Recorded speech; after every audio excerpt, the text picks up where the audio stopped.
suis Ali Sami, je suis médecin de formation, personne n'est parfait, d'accord?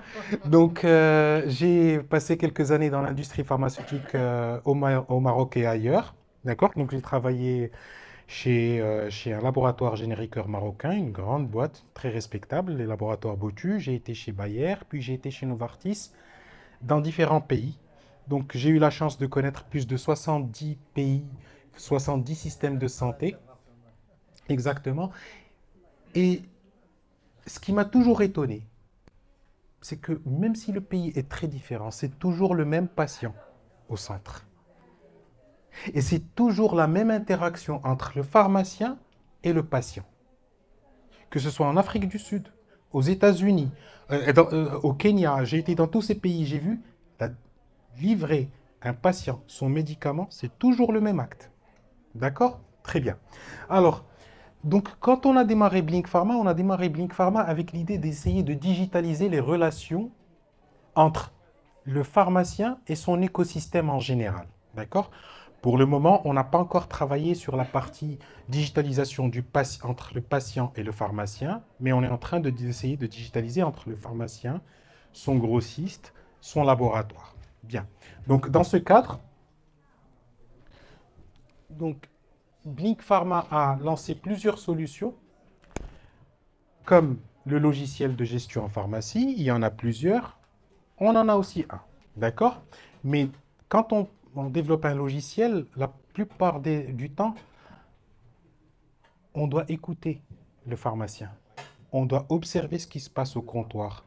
On doit comprendre que la boîte que je vais prendre de mon étalage, elle a été ordonnée d'une certaine manière parce qu'il y a une date de péremption. J'ai créé des zones. D'accord? J'ai créé des zones. J'ai pu faire des choses pour la bonne tenue de ma pharmacie. Je ne vais pas parler de digital ou de choses très très très élégantes. Je vais parler d'abord de bon sens.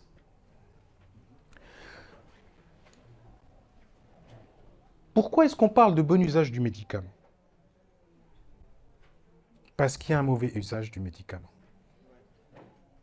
Et parce que le mauvais usage du médicament a des conséquences parfois fâcheuses sur le patient, sur la personne qui a délivré le médicament, sur le médecin prescripteur quand c'est une prescription de médecin. Et ça a des conséquences aussi sur le système de santé. Ces patients sont parfois hospitalisés, ils ont des surcoûts en termes de soins. Exactement. Euh, Délivrer correctement le bon médicament est un acte noble et c'est pour ça qu'il y a un pharmacien derrière le médicament. Donc, il ne faut jamais oublier que derrière toute pharmacie, il y a un docteur en pharmacie. Que ce n'est pas du chocolat, ce n'est pas des bonbons, c'est pour ça que, et je le dis surtout aux jeunes pharmaciens, aux jeunes étudiants, n'oubliez pas que vous serez docteur en pharmacie. Et c'est pas rien ce doctorat. Vous avez un permis de délivrer un produit qui peut sauver des vies, qui peut aussi être nocif. Bien. Donc, j'ai fait une petite revue de la littérature pour voir c'est quoi l'impact de cette mauvaise utilisation et on a eu des statistiques, par exemple, selon les auteurs, sur 1000 ordonnances, il y a environ 39 à 45% d'interactions potentielles. Ce pas des interactions avérées. Et je vais vous expliquer la différence entre une interaction avérée et une interaction potentielle. C'est, par exemple, je vais donner un anticorps monoclonal à une jeune femme de 29 ans. Elle est en âge de procréation. Il ne faut pas l'oublier. Elle a peut-être un bébé. Elle est en train d'allaiter. Il ne faut pas l'oublier. Donc, c'est quelque chose d'important à garder en tête. Des automatismes qui doivent s'installer. Dès qu'une jeune femme est en âge de procréer, il faut poser la question sur la contraception et sur le désir de grossesse ou bien son état actuel. C'est automatique. Sinon, on va exposer une vie, on va exposer un bébé ou une maman à quelque chose qui n'est pas sympathique du tout. Bien. Sur les 1000 ordonnances, on a 20 contre-indications absolues qui sont quand même sorties malgré tous les systèmes. On n'a pas de chiffres. Je n'ai pas retrouvé des chiffres fiables sur l'automédication et qu'est-ce qui se... Je n'en ai pas trouvé. Par contre, je suis parti sur, au niveau du centre antipoison. Ils ont fait quand même un travail de statistiques. J'ai trouvé des statistiques de l'année 2020 et 2021. 2021, 2812 intoxications aux médicaments sur le total des intoxications qui ont été déclarées. Et c'est 45% du total des intoxications. Donc une intoxication sur deux au Maroc est due aux médicaments. Est-ce que ce n'est pas bizarre? Parce que justement, il est censé être cadré par le médecin et par le pharmacien. C'est l'allopathie. Donc il y a quelque chose qu'on peut faire tous ensemble. Est-ce qu'on peut faire un effort encore envers ces patients pour sécuriser mieux? Et on déplore quand même 4 décès en 2021. Donc ça peut aller aussi à des choses aussi finales qu'un décès. Alors, je pense que beaucoup d'entre vous ont assisté à une séance de ce matin où il y a quelques règles de bon usage du médicament. Pourquoi? Parce que si on arrive à bien définir le bon usage du médicament, on peut savoir sur quel levier on peut agir. On ne peut pas agir sur quelque chose où on n'a pas fait un bon diagnostic. Donc, c'est l'utilisation par ou pour le patient, très important, parce qu'il peut s'automédiquer, ou bien il peut se faire prescrire le médicament, du bon médicament. Donc,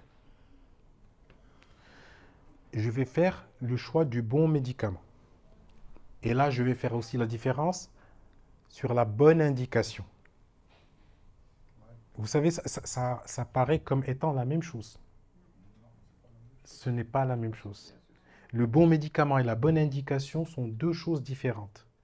Je vais vous donner un exemple très très clair. Par exemple, on a deux antihypertenseurs. C'est la même indication. L'un est plus adapté chez le patient insuffisant rénal, l'autre l'est moins. Donc ce n'est pas le bon médicament, mais c'est toujours la bonne indication. À la bonne dose. Et dans la bonne dose, il y a beaucoup de choses, où on peut y trouver à redire. Pourquoi? Parce que le médicament, à la base, n'est pas fabriqué pour être adapté au patient. Il est à 100 mg. Mais peut-être que ce patient a besoin de 98 mg. Donc déjà, là, c'est un manque. On doit faire coïncider entre l'effet thérapeutique souhaité et la dose qu'on va donner. Peut-être qu'on va se trouver à la bonne pharmacocinétique, à la bonne pharmacodynamique pour arriver à l'effet thérapeutique. Donc, à la bonne dose, c'est une gymnastique. Bien. Autre chose, à la bonne dose, elle est différente de patient à patient. Elle est différente chez le même patient selon le cycle de vie. Donc, une femme enceinte n'est pas une femme qui n'est pas enceinte. Une femme en surpoids, et là, il faut se rendre compte des dangers de la contraception après la prise de poids, parce que généralement, la prise de poids, l'obésité est un facteur de risque. Cette dame, elle a vu son gynécologue avant la prise de poids. Donc, il y a des choses où la bonne dose peut intervenir. Via la bonne voie d'administration, et là on a tout vu, on a vu parfois des comprimés prescrits à des enfants qui ne peuvent donc pas prendre ces comprimés. On a vu des voies d'administration inutiles qui vont faire que le patient ne va pas suivre son traitement parce qu'il y avait une voie orale, mais j'ai opté pour l'injectable. D'accord? Donc, à la bonne fréquence de prise. Et bizarrement, ça m'est arrivé moi-même quand j'étais en train de fabriquer cette présentation. Vous allez voir, il y a un petit cas clinique, un petit cas pratique où j'ai mis l'azithromycine. Et j'ai écrit 3 fois par jour dans ma présentation, dans cette présentation. Donc, vous imaginez, donc si moi-même je le fais, vous-même, il se peut que quelqu'un se trompe. Il veut dire une fois par jour pendant 3 jours, un lapsus. Voilà. Et pour une durée déterminée. Et généralement, c'est là où il y a un vrai problème. La durée. Parce que il y a des médecins qui se sont retrouvés avec 3 mois de traitement antibiotique parce qu'ils n'ont pas dit au patient d'arrêter. Ça fait toi. D'accord? Donc, il faut préciser. Bien. Maintenant, vu qu'on a ça, le digital, il peut intervenir. Le digital, c'est pas de la magie. Le digital, ça accélère les performances, ça nous permet d'avoir des garde-fous, de mieux sécuriser, mais ça ne va pas résoudre toutes les problématiques. Donc, où est-ce qu'on peut agir? On peut agir à peu près dans la plupart des volets. On peut agir sur le bon médicament, de la bonne indication, à la bonne dose, la durée, mais qu'est-ce qu'on peut faire dedans? Donc, et c'est ce que je vais essayer de vous présenter. Alors, maintenant, on va aller de l'autre côté, les logiciels. Et les logiciels, c'est formidable. Parce que ça ne se fatigue pas, c'est pas comme nous. Un logiciel, on va lui donner une donnée aujourd'hui, ce matin, il va agir de la même manière l'après-midi. Tandis que moi, j'ai une contre-indication devant moi ce matin, je peux la repérer, en fin de journée, je suis fatigué, ça peut passer inaperçu. D'accord? Donc, alors en général, les logiciels font des ventes, des gestions de stock, donc des opérations usuelles, des bons de commande et ainsi de suite. Bien.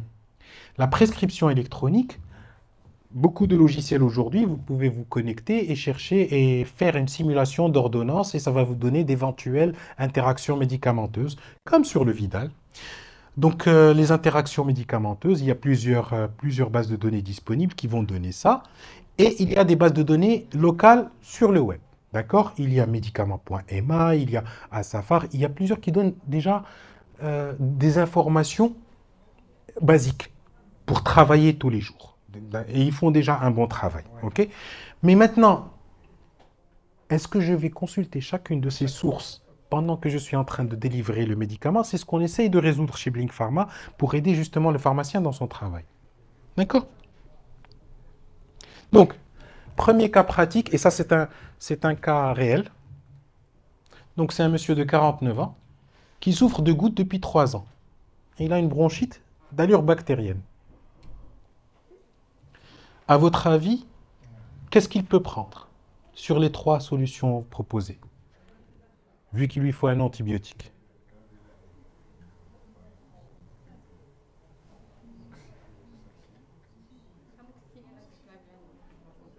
Mhm. Pourquoi? Votre choix?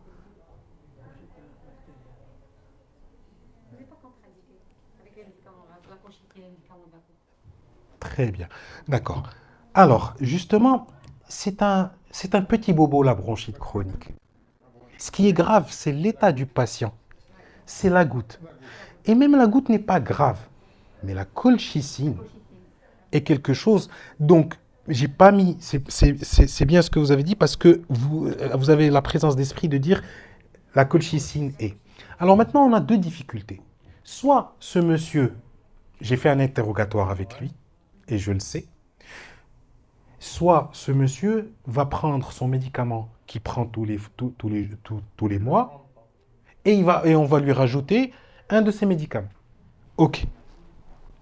Et dans les 2 cas, on a réussi. Si on ne lui a pas posé la question, s'il ne prend que l'un de ses médicaments, il y a un risque. Bien. Alors, nous, comment est-ce qu'on essaye d'agir? Ici, j'ai pris juste une copie d'écran de notre logiciel, d'accord? Pendant que vous êtes en train de facturer le patient, augmentin colchicine au calcium. Donc voilà, total de l'ordonnance, 130 dirhams 50.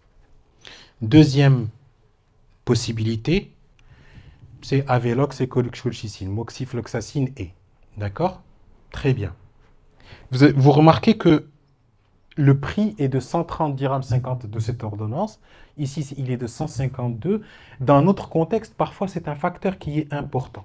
Parfois, c'est le facteur qui impose l'achat. Les moyens du patient. Or, l'ordonnance la moins chère, c'est celle-ci. Mais elle est létale. Elle peut tuer. Donc, ce qu'on essaye de faire... Il n'a pas d'assurance maladie. Et non, déjà... Parce qu'il n'a pas d'assurance maladie, ça veut dire qu'on devait avoir de 87 dirhams. كاد الفقر أن يكون كفرا. D'accord, donc regardez, ici on va afficher une petite alerte pendant la facturation et dire attention, entre ASICS et colchicine, c'est une contre-indication, voici le risque avant même la facturation. Surtout, ce qu'on fait, c'est qu'on est conscient que parfois, ce n'est pas vous, pharmacien, qui allez délivrer cette ordonnance. Donc, on va envoyer dans votre application mobile une alerte attention contre-indication pour que vous puissiez voir. Vous allez à garder l'historique de la journée au cas où vous souhaiteriez recontacter ce patient ou bien appeler tout de suite la pharmacie. Beaucoup de choses peuvent arriver. D'accord? Bien. On va vous prévenir aussi pour poser les bonnes questions aux patients. Ah, attention, il est déconseillé pendant l'allaitement, déconseillé pendant la grossesse. Est-ce que c'est une patiente? Alors, nous, dans la facturation, on considère que chaque facture, c'est un patient, C'est une validation. Voilà. par défaut. Il se peut que les deux médicaments soient pour le papa et le fils dans la même ordonnance, dans la même facturation, mais nous, par prudence, dès que vous allez taper une vente, on considère que c'est un patient, donc on va vous donner toutes les interactions médicamenteuses, toutes les contre-indications.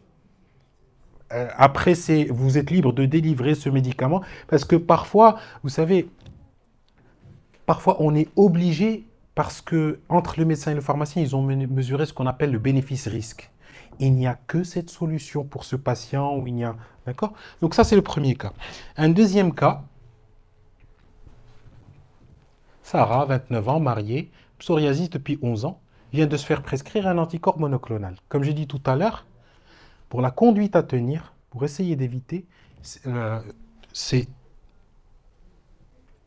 allaitement et grossesse. Donc on doit prévenir que avant de délivrer ce médicament, vérifiez que cette dame ne vient pas d'avoir un bébé, n'est pas en train d'allaiter ou bien n'a pas une grossesse en cours. D'accord? Bien.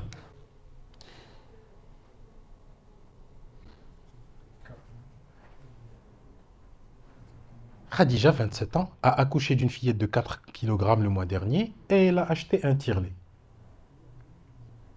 Donc, elle allait.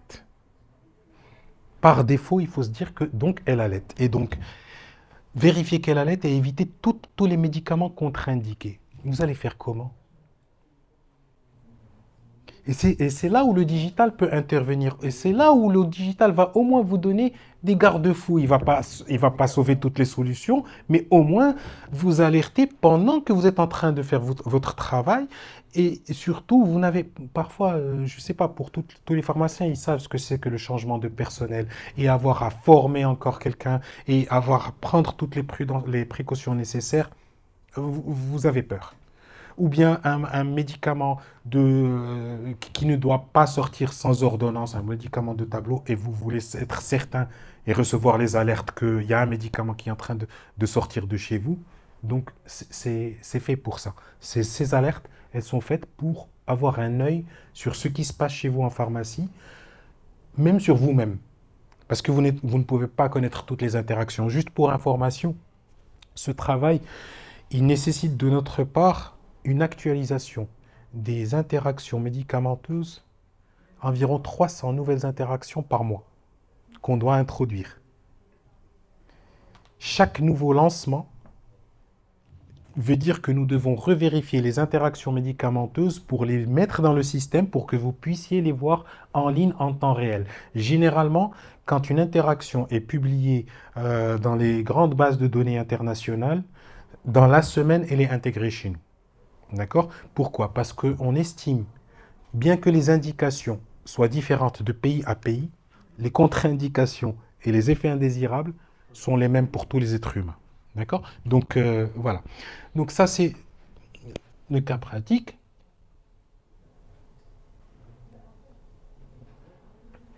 Et donc, ces erreurs, comme j'ai dit, elles sont évitables. Est-ce qu'on peut diminuer les interactions? Sécuriser les populations spéciales, les sujets âgés et les comorbidités, éviter les contre-indications, faire attention aux femmes en âge de procréer, faire attention aux femmes allaitantes, il manque un petit S, et faire prévaloir le bon sens. D'accord? Alors, nous, on a travaillé sur ce volet-là, sur ce volet, celui-là, celui-là. OK? Et on est en train de développer ici les abacs de calcul de dose pour les sujets âgés, les comorbidités, les insuffisants rénaux, les insuffisants hépatiques. Et c'est pour ça que nous cherchons la collaboration avec le milieu universitaire. Pourquoi? Parce que nous avons une démarche scientifique, mais il ne faut pas oublier qu'on a une entreprise privée. Il nous faut une légitimité universitaire. Et nous, on est prêts justement à travailler dans ce sens avec les universités marocaines pour continuer justement le développement de ce qu'on fait. Et ça, c'est un point qui doit être rattaché au ministère de tutelle, parce que le ministère de tutelle, s'il travaille sur pharmacoéconomie, il est en train de perdre beaucoup. S'il n'y a pas ça, il y aura un perte sur les insuffisants rénaux, sur beaucoup de choses. Alors, je vais me permettre d'être très très franc sur certaines choses. On ne peut pas fabriquer un système pour des ordinateurs s'il n'est pas, dès le départ, designé pour marcher avec des ordinateurs. Je m'explique. On a 60 grossistes, 70, 57. Nous avons 57 nomenclatures différentes du Doliprane 1 gramme. Doliprane 1 espace G, Doliprane 1000 espace milligrammes. Je mets les espaces, j'enlève les espaces. Nous avons... Or, quand je prescris du Doliprane, la machine doit savoir que c'est ce Doliprane, que c'est milligrammes, que c'est 1000, que c'est pas le gramme, parce qu'il y a des calculateurs de dose derrière. Donc c'est tout ce travail qu'on a fait, nous, que vous ne voyez pas. On a nettoyé les bases de données, on a mis notre base de données au standard RX norm, parce qu'aujourd'hui, nous sommes en train de servir notre base de données, par exemple, aux assurances. Elle vérifie chez nous si le produit est remboursé, à quel prix, quel est le prix de base de remboursement. Donc, c'est la bonne data. Voilà, la data, elle a un théorème. Garbage in, garbage out. Si on fait de la mauvaise donnée dès le départ, à la sortie, on n'aura pas. Donc nous, on est assez content d'avoir justement cette première base de données au Maroc. C'est vraiment... beaucoup de gens nous comparent au Vidal. Non, mais c'est carrément. On essaye. On a encore quelques problématiques avec à récupérer les AMM. Donc on ne peut pas afficher les indications encore. Parce que les indications sont différentes de la France. Voilà. Par contre, pardon, oui, elles sont différentes de pays à pays et donc nous ne pouvons pas afficher les indications encore. Ou bien, ce qu'on peut faire, c'est afficher les indications en général de la molécule avec un gros message. Attention, ces indications pourraient ne pas être valides au Maroc. Sans l'international. Exact. C'est des indications internationales spécifiques pour le pays. Non. Il faut le faire avant. Non, au fait, et si un laboratoire veut bien collaborer, il met ses indications, on dit oui, ce sont les indications au Maroc. Voilà, donc nous, on a fait l'effort. Déjà, vous faites le premier. Écoutez, on s'est dit, on va taper dans la fourmilière, on va se lancer, et puis voir les bonnes volontés et faire en sorte. Parce que, croyez-moi, ça a pris environ 18 mois à introduire tous les nouveaux médicaments, à mettre toutes les bonnes doses, à mettre les bonnes présentations, les bonnes formes.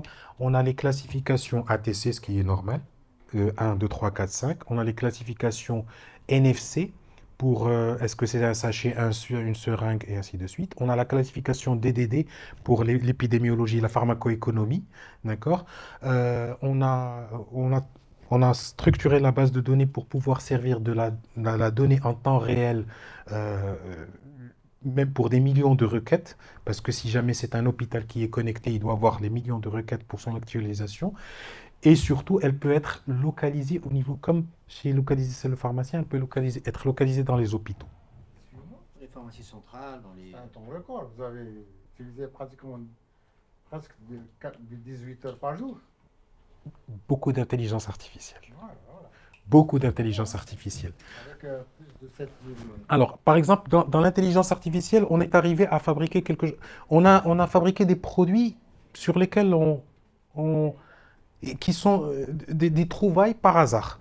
Parce que maintenant qu'on a toute la base de données de produits de tous les fournisseurs, avec l'intelligence artificielle, le pharmacien sur notre logiciel, il suffit qu'il scanne le bon de livraison du grossiste, il le trouve automatiquement dans son stock. Ça, c'est Donc, ça permet d'éviter beaucoup de temps de vérification. Voilà, à la fin du mois, il va comparer sa facture de grossiste finale avec tous ses BL automatiquement. Mais à condition que le grossiste collabore et prenne la base de données. Non, non, non. L'intelligence artificielle, elle est arrivée, regardez, elle est arrivée à lire la plupart des données et à réconcilier entre deux molécules qui, de prime abord, il n'y a qu'un humain qui peut reconnaître. exactement. Et donc, c'est beaucoup de travail. Alors, et derrière ça, Aussi, c'est obligé de se référer à votre base de données. Parce que Écoutez, il est beaucoup plus ah, fiable. on espère, mais il ne faut pas oublier, on a 3 jeunes dames qui sont ici, qui ont été formées à saisir les molécules. Parce que justement, pour dire qu'on est RX norme, qu'on est aux normes, c'est pas juste la base de données qui est aux normes, c'est les gens qui vont introduire les médicaments qui sont formés pour mettre. D'accord? Donc, pourquoi? Parce que au départ, comme on dit, le pharmacien, il a besoin d'une base de données fiable. On a les trois premiers mois de cette année ont été horribles pour tout le monde, dont nous. Comme par exemple, je n'ai aucun produit ici, mais généralement, on est maintenant obligé de dire multi-prix et de vous dire que vous avez un stock d'anciens produits, un stock de nouveaux produits. À partir de ça. Voilà. Mais Donc, vous avez quand même, hein, c'est vrai. Hein. voilà. Donc, on essaye de servir des choses pour le pharmacien. On essaye d'écouter le pharmacien. Et puis, on a de jolies surprises pour ce qui vient, pour l'avenir, Inch'Allah. Donc, aujourd'hui, ce que je voulais vraiment présenter, c'est la capacité de vous afficher les effets indésirables, les contre-indications, les populations spéciales comme la femme enceinte et allaitante, de vous envoyer des alertes sur votre mobile qu'il y a un produit tableau qui est en train de se prescrire chez vous ou de sortir de chez vous. Et en attendant de sortir d'autres choses comme par exemple un peu plus d'intelligence artificielle pour vous aider dans votre travail, parce que vous ne devez pas être programmeur, vous devez rester pharmacien. Vous êtes pharmacien, vous devez poser des questions de pharmacien à la machine et elle doit vous répondre en langage de pharmacien. D'accord? C'est inutile de devenir programmeur pour avoir l'intelligence artificielle. Voilà. Heureusement qu'il y a l'intelligence artificielle. Donc, Il y a des gens qui font ce travail. des questions?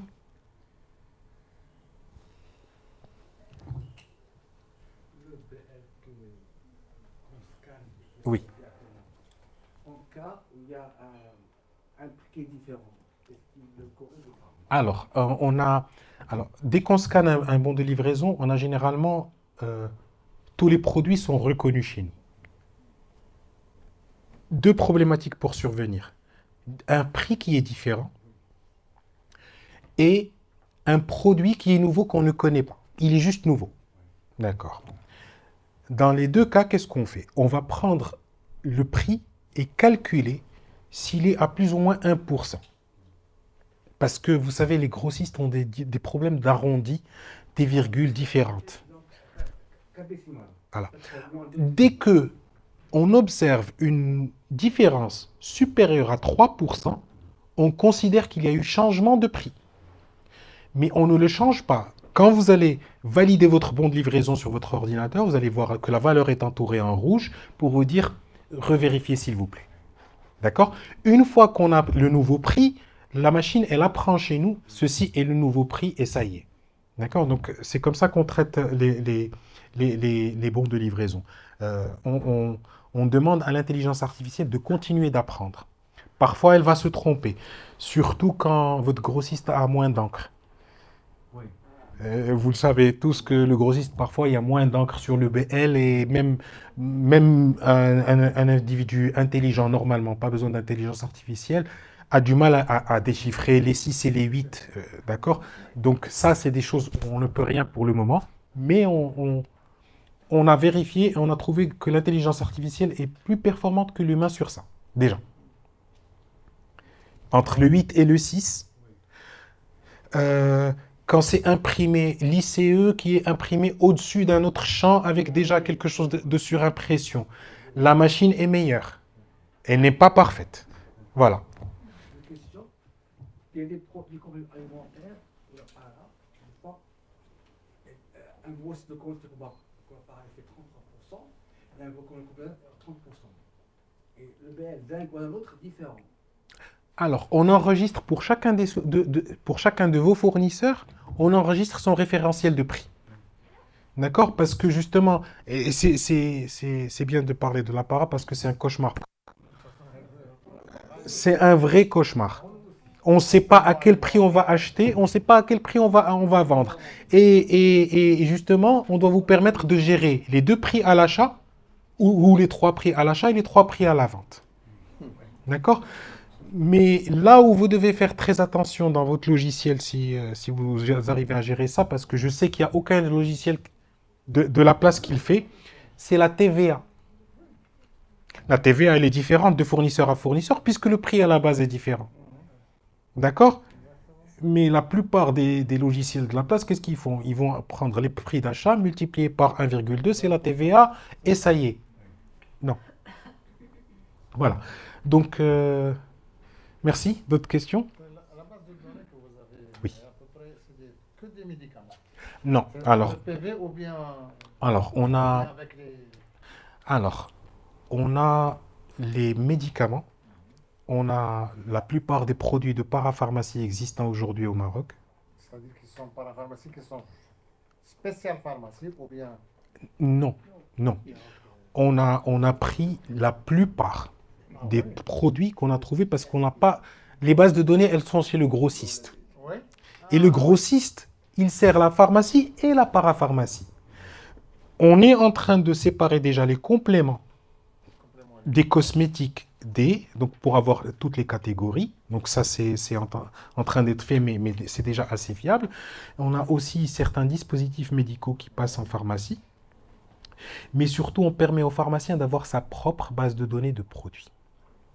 Parfois, certaines pharmacies ont des produits très spécifiques à eux. Ils peuvent les créer. Et ils vont rester chez eux. Oui. C'est parce que justement, ils ont parfois un fournisseur local qui va faire un miel thérapeutique qui est très spécial. Ou bien ils vont avoir un fabricant de lunettes. Donc, vous avez des fournisseurs qui sont à vous. Vous pouvez les créer. Vous C'est un avez... produit qui est fabriqué par quelqu'un d'autre. Exact. Donc nous, on n'intervient pas dans votre base de données locale. Vous êtes tout à fait libre de gérer vos produits, votre pharmacie comme vous le voulez. Voilà. Donc c'est un logiciel où on peut aussi faire Oui. une saisie là-dedans. Exactement. Vous pouvez saisir le fournisseur que vous voulez. Vous n'avez pas besoin d'attendre une validation, qu'un fournisseur soit validé ou un produit soit validé. On considère que c'est votre pharmacie, donc vous créez vos propres produits. D'accord? Parfois, si on observe des erreurs dans les produits, on va corriger. Et ça, c'est primordial et je vais vous expliquer pourquoi. AccuCheck. AccuCheck, il y a quelqu'un qui va l'écrire juste avec un K. Et après, vous allez vous demander, lors de l'inventaire, AccuCheck est devant moi, mais je ne le trouve pas dans mon inventaire. C'est une faute d'orthographe. On est obligé de faire des réconciliations pour le pharmacien avec l'intelligence artificielle.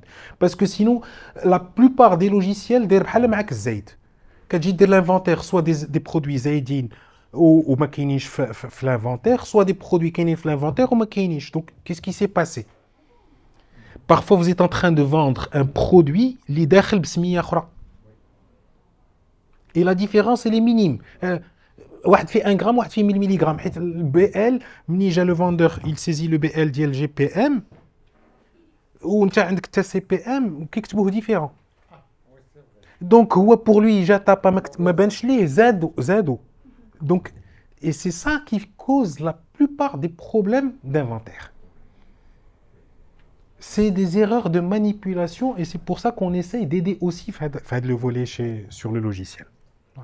Si on peut avoir l'offre de Blink Pharma, l'offre que vous... Alors, nous, on a fait une offre de lancement cette année. On offre on donne le logiciel à 2000 dirhams normalement par an. Ouais. Mais comme c'est une offre de lancement, c'est pour 2 ans. Donc, c'est 2000 dirhams pour les 2 prochaines années. C'est comme si, pourquoi? On considère que la première année devrait être gratuite, le temps de vous adapter, d'avoir votre personnel qui est formé. C'est aussi un temps où vous devez migrer vos données chez nous. Alors, Pour la migration aussi. information, ça prend combien de temps maintenant? Sous DOS ou sous Windows? Non, alors d'abord, déjà les logiciels en cloud. Les autres, il suffit d'avoir le fichier Excel et on injecte. On transfère du DOS sur Exact. Excel et- Alors, regardez, je vais vous montrer comment ça marche.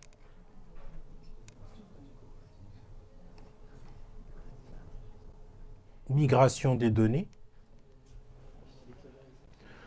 La connexion d'El Barcelo, elle est pas très.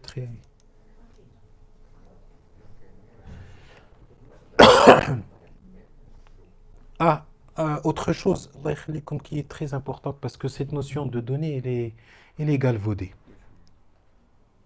Ce sont vos données. Ce sont les données de vos patients. Mais oui, D'accord. Chez nous, Avec confidentiel. chez nous, vous les téléchargez le jour même chez vous. C'est vos données. Que vous soyez client à nous, que vous ne soyez plus client à nous, vous les prenez et vous, sous un format Excel que vous pouvez utiliser. Pourquoi? Parce que c'est des patients qui sont derrière. D'accord? C'est très important. Juste.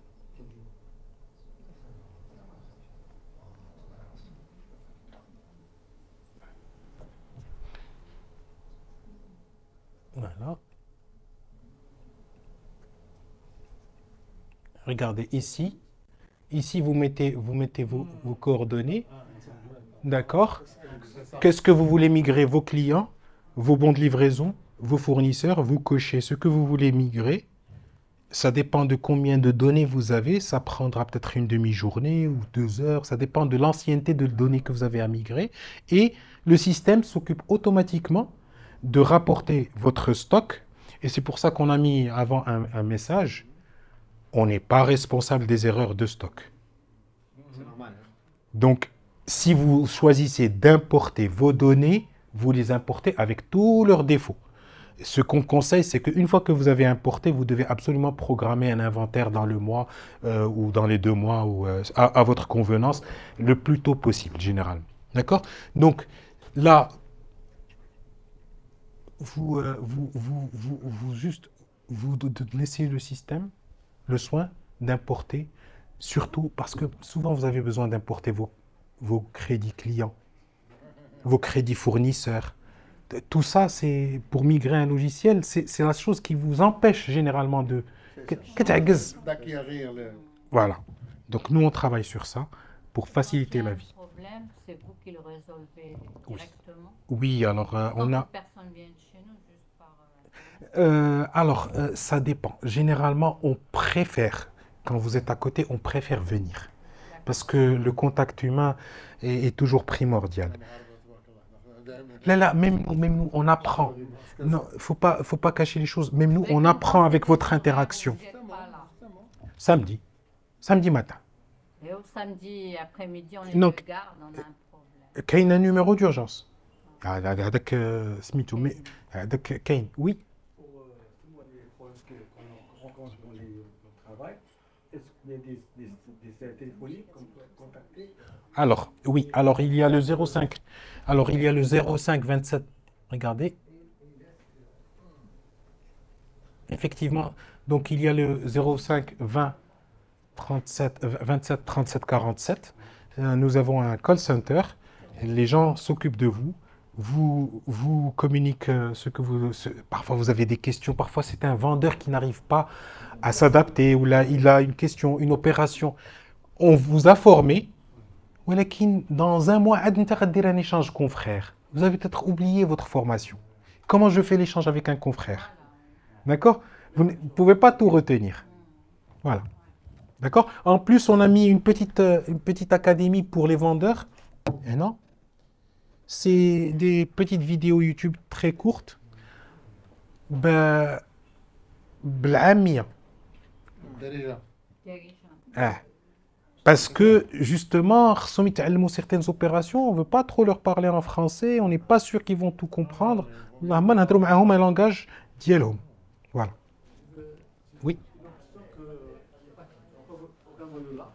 C'est des grosses fournisseurs. Bloquer un client bout d'un mois s'ils ne payent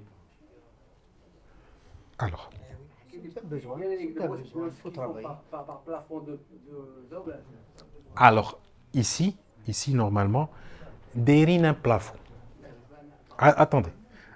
Dérine un plafond. Ou dérine un plafond qui peut être changé sous code par le pharmacien.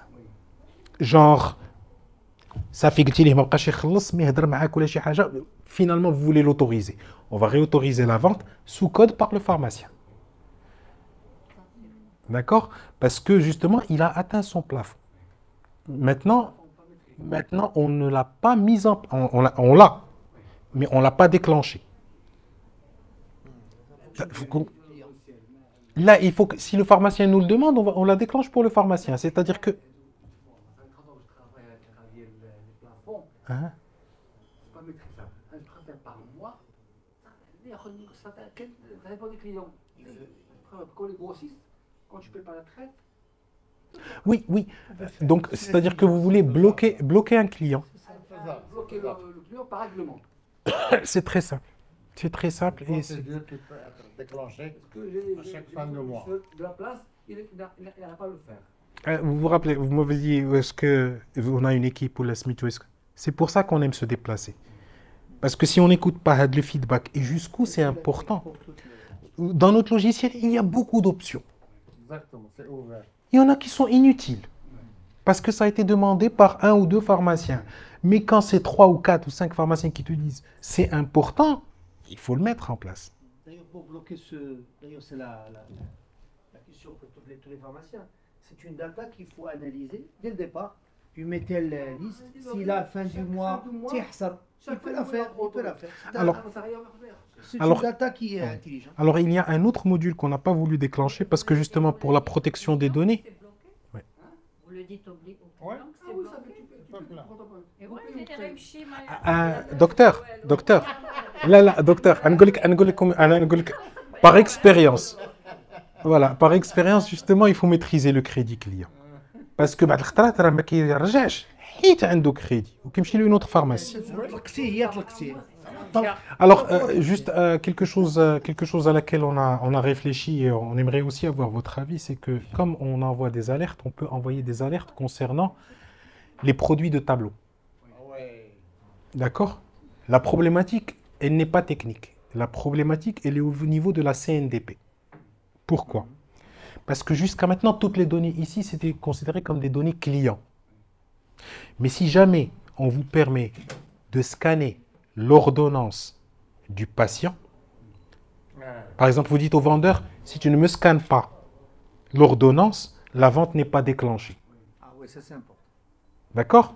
Mais il faut que la CNDP nous donne cette autorisation parce que c'est une donnée de patient. L'ordonnance, mais بقيناش confidentiel. exact. Donc, dès qu'on a les autorisations nécessaires, vous allez recevoir باش تكون عندكم quelque part un historique des ordonnances. Vous voulez vous faire auditer ou une inspection ou là, عندي هذا الدواء راه خرج بهذه l'ordonnance. من غير هذه l'ordonnance ما كاينش. Déjà, j'ai instauré un scanner à toutes les ordonnances se scannent. Dans ce cas-là, Toutes les ordonnances. Portable, quand tu n'es pas sur place. لا دابا حنا si jamais c'est fait avec le logiciel, خصنا نطلبوا des autorisations spéciales. راه c'est très réglementé. C'est un peu Il peut le faire lui-même. Au fait, oui. ولا نشوفوا بانه En attendant la loi. ولا نشوفوا ولا حنا كاين Même même d'abord les assurances. Là, les assurances. Moi, je donne par exemple ma feuille d'assurance. Sur le champ, elle est scannée avec tout. Ouais. Quand il y a une réclamation, tu dis que ما كاينش هذوك يقول لهم انا عطيت لكم on va prendre le scan. Si je le scan, ah oui, c'est vrai, vous l'avez donné. De façon ficheuse. Il scanne tout. Mais canonnier n'a pas le droit. Mais c'est l'assurance maladie. Ah il oui, scanne tout. là, les centres privés. Alors- Canonnier, منو عليهم. on est obligé Non, c'est de dur. passer par la Ok, ça va se faire incessamment. Maintenant, on est obligé de passer par la En fait, normalement, عندنا 3 problèmes. كاين حتى l'assurance ne respecte même pas le secret médical. اللي ما بينكم et le patient. ملي كيوليو يسولوا le diagnostic, راه ils ne peuvent pas demander certaines choses. Normalement, il faut leur donner une idée sur la pathologie, mais pas le diagnostic en lui-même. Oui. Mais bon. Mais malheureusement, moi, je suis vieux maintenant. Pour les jeunes, certains pas Donc, voilà, donc, Ok. mais merci. Merci. Merci. Donc, je. Merci. beaucoup de mérite. Barakallahu fikoum, merci. Ah oui.